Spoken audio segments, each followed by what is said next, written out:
When I opened this email, I had no idea it would break my heart in half. I've read countless stories here on the channel, tales of betrayal, love, revenge.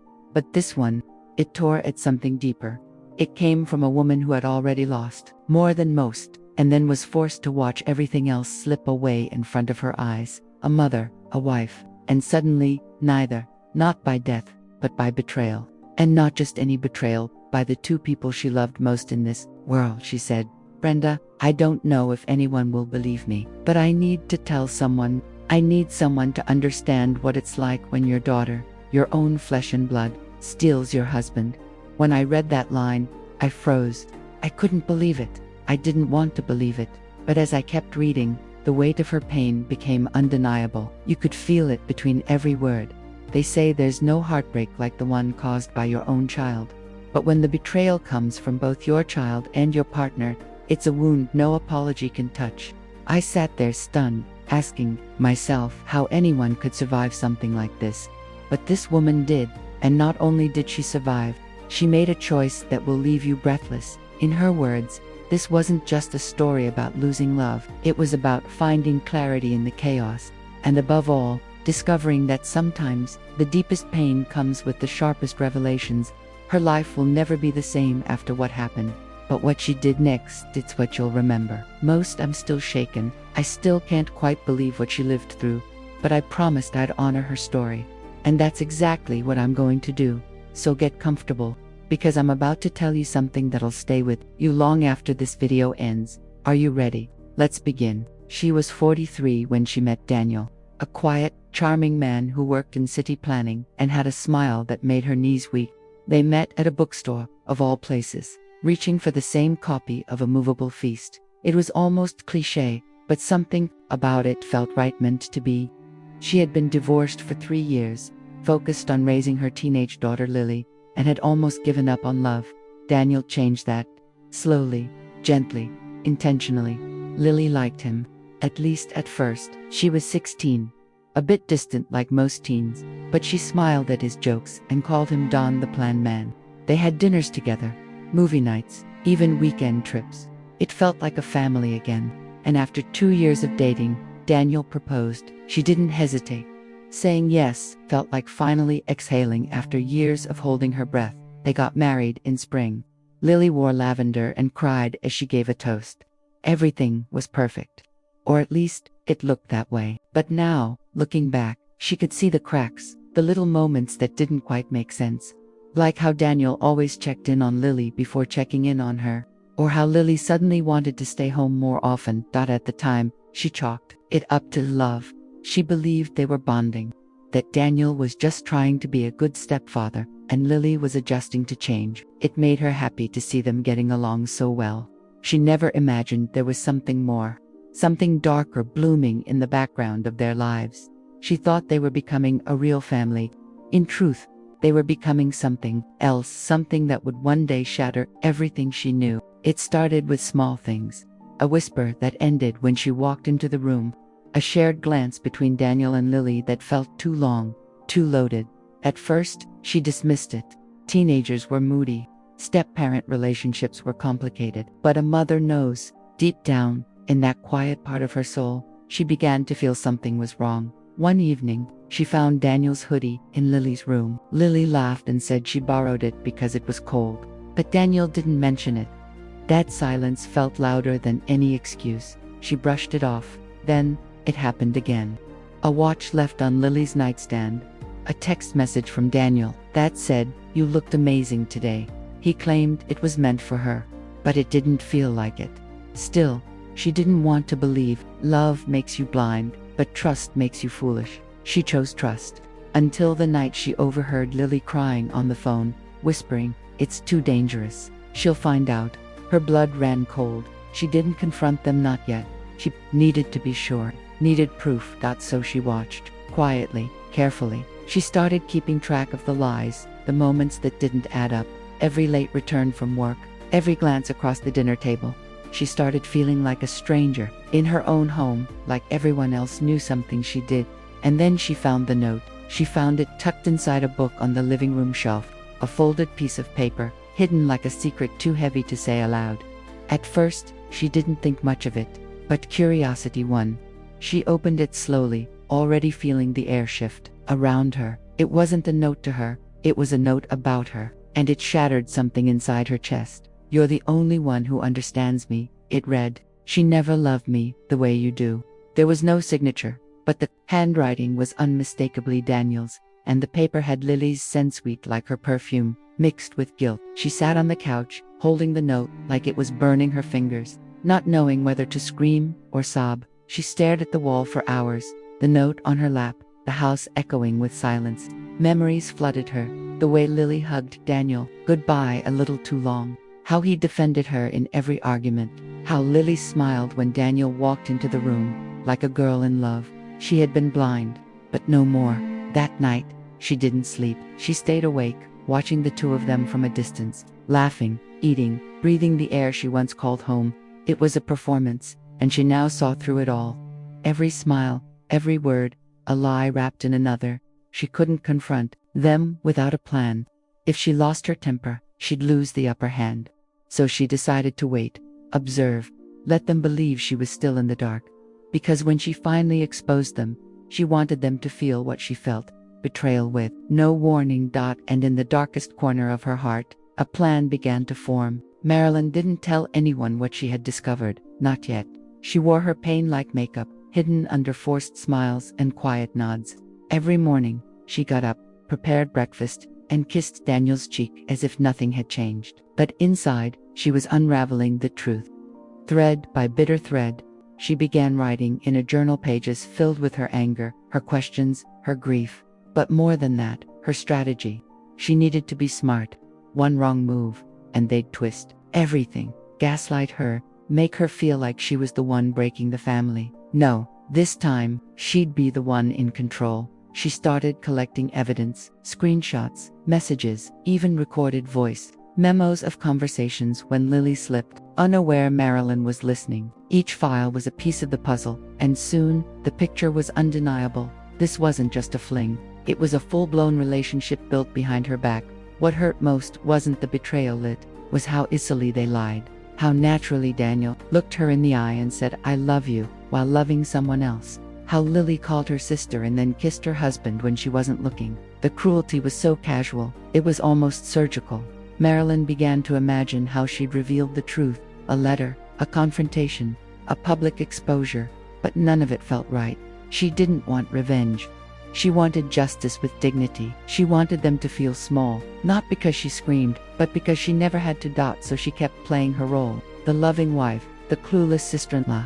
Meanwhile, behind the scenes, she was scripting the final act of their charade, and when the curtain fell, it would be her story that everyone remembered, because the best revenge, she knew, was never vengeance, it was power reclaimed in silence. It was a Saturday morning when everything changed. Marilyn woke up before everyone else, her heart pounding like it knew what was coming. She had planned to wait a little longer, but something in her gut told her today was the day. She dressed carefully, calmly, as if going to war in silk armor. She placed the folder on the kitchen table, neatly labeled with Daniel's name. Inside, every photo, every transcript, every confession, captured in silence. It was impossible to deny. Then, she brewed the coffee, just like always, and waited. The smell filled the house like a countdown. Daniel walked in first, yawning, scratching his head, clueless. Marilyn smiled and pointed to the folder. "Before you speak," she said, "read everything." She watched his face fall in real time, watched the color drain from his skin as the lies he built came crashing down in his hands. He opened his mouth, but she raised her hand. "No, Daniel, this time, you don't get to explain." Lily entered, moments later, barefoot and laughing, until she saw the look in Marilyn's eyes, and then she froze, like a child caught stealing, like a ghost seeing its own funeral. Marilyn stood tall. No tears, no yelling, just truth. "I know everything, and I want you both out of my house by tonight." There was no drama, just silence, heavy with guilt. They tried to speak, to apologize, to beg, but Marilyn had already walked away. She didn't slam doors. She didn't burn photos. She simply erased them digitally, emotionally, spiritually. She left them with their shame, and that was punishment enough. Because now, they had to face each other without the thrill of secrecy. just the cold light of what they'd done. And as for Marilyn, she didn't look back, not even once. Marilyn sat on the porch that evening, wrapped in a quiet only broken by the hum of the wind. The house felt different, emptier, yes, but also lighter. For the first time in months, she could breathe without second-guessing her own sanity. The lies were gone. Only truth remained. Neighbors had started whispering. Of course, that's what small towns do. But Marilyn didn't flinch. Let them talk, let them speculate. What mattered was that she wasn't hiding anymore. The shame wasn't hers to carry. It belonged to those who betrayed her, not the woman who survived it. She started walking every morning at dawn, headphones in, shoulders back. The townspeople noticed. The same ones who had pitied her before now watched her with something closer to awe. There was steel in her spine now. She had been broken but not defeated. She deleted the social media accounts she once used to display her perfect marriage. She stopped pretending. And somehow, the absence of the performance felt like peace. Marilyn didn't need likes or comments to validate her worth. She had already looked betrayal in the eye and walked away whole. One night, weeks later, Lily tried to call. Marilyn let it ring, then blocked the number. It wasn't about hate, it was about boundaries. Marilyn knew that forgiveness might come one day. But today wasn't that day. Some wounds needed to breathe before they could begin to heal. That's for Marilyn. He sent a long letter, pages of regret and half-truths. Marilyn didn't open it. She placed it, unopened, in the fireplace and watched it burn. She didn't need his words anymore. His silence now spoke louder than all his past lies combined. And through it all, Marilyn learned this. Sometimes closure isn't something someone gives you. Sometimes it's the fire you light yourself, from everything they left behind. Marilyn never imagined starting over at her age, but she did. She repainted the bedroom, replaced the sheets, and cleared out every drawer Daniel once claimed.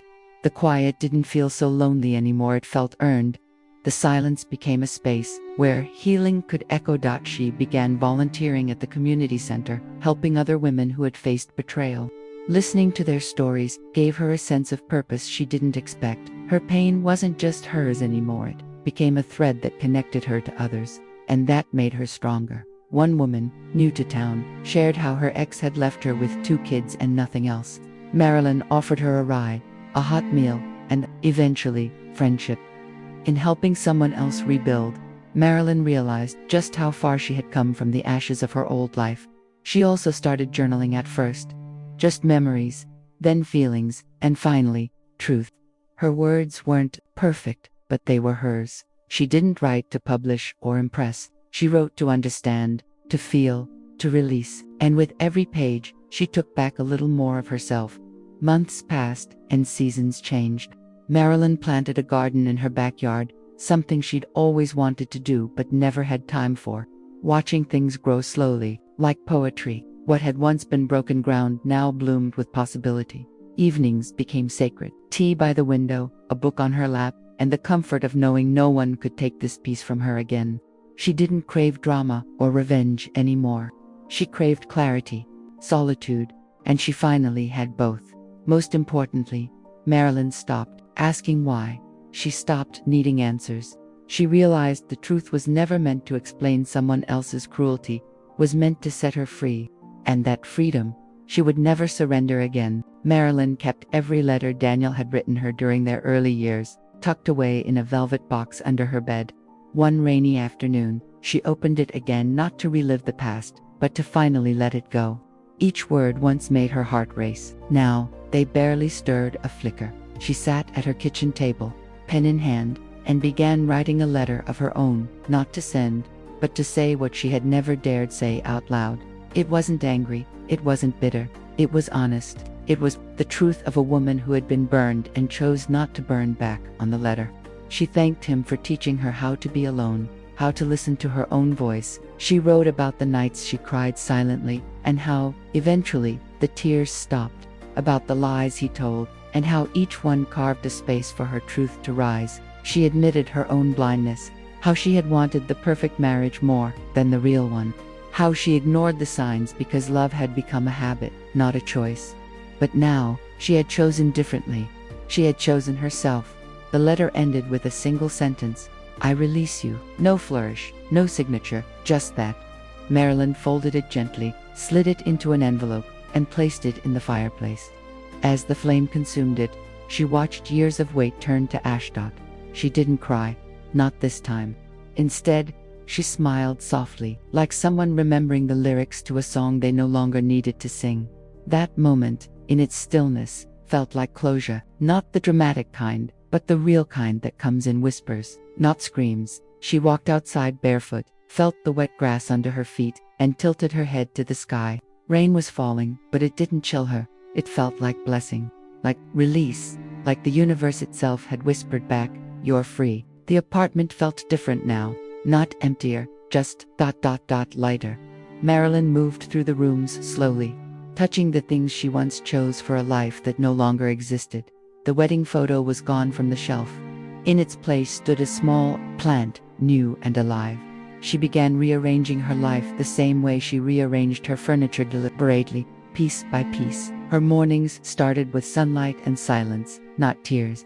Her evenings ended with music and candles, not questions. Loneliness turned into solitude, and solitude into peace. One afternoon, she found herself laughing loud and freely while watching a silly movie alone. That moment surprised her. Not because she laughed, but because it didn't feel like a betrayal to happiness anymore. It felt deserved, earned. Friends noticed a glow in her that hadn't been there before. They asked if she had met someone. She had, herself. The version of Marilyn that had been buried beneath compromise, silence, and disappointment was now taking up space, unapologetically. She took herself on dates, cooked her favorite meals, wore the dress she had been saving for something special. Life became that something special. Every moment an act of quiet rebellion against the sorrow she had been handed. When people asked about Daniel, she no longer flinched. "That chapter's closed," she'd say, not with bitterness, but with finality. Her voice steady, her smile soft. She didn't hate him, she didn't miss him. She simply outgrew the life they had shared. And one evening, as the sun dipped below the horizon, Marilyn opened her inbox.